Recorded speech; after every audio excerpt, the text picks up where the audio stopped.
Use of sources. Regarding the use of sources, here are the important points to know. The sources you use should be from a credible, published source. They should be cited both verbally and in the outline. You should cite the most primary source of the information, and the sources you use should be used to clarify a specific point of yours. Let's take each of these guidelines one at a time. From a credible, published source.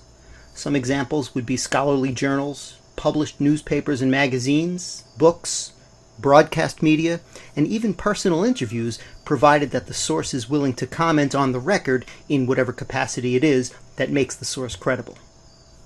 Number 2, cited both verbally and in the outline.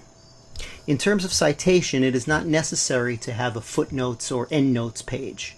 While some teachers require it, as I would if this were a formal writing assignment, I suggest that you do something different, which I believe to be more practical for public speaking. Include your citation information in the outline at the actual point where you use the source so that it is right there for you to use when you verbally cite the source. Citing sources verbally in extemporaneous speech will feel awkward at first and is one of the things that you should practice in your rehearsals. Number 3, the most primary source of the information you use should be cited. Wikipedia and quotes websites are not primary sources. You can use secondary sources like these to get ideas, but once you find a quote or a statistic you intend to use, you must source it.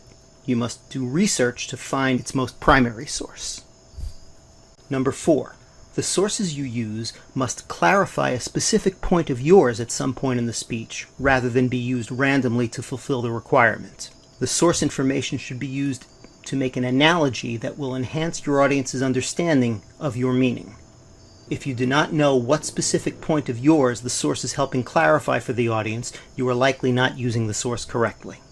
For example, you might use a quote from a novel you've read which describes a character's emotional state to describe how you felt at a particular moment in your story.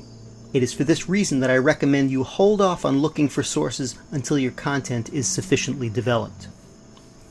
If you have difficulty finding sources, college librarians and tutors are available to assist you. Since we are not using a formal method of citation, such as MLA format, and we are including the source information at the point in the outline where you actually use the source, here is the information you should include on the outline and practice citing verbally in your rehearsals.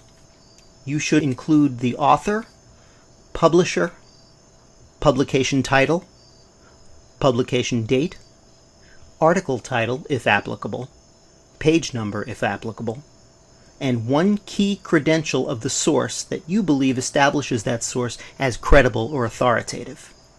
Remember, citing sources verbally requires rehearsal. Practice citing your sources verbally until they sound conversational. So to review, the sources you use should be from a credible published source. They should be cited both verbally and in the outline. You should cite the most primary source of the information, and the sources you use should be used to clarify a specific point of yours.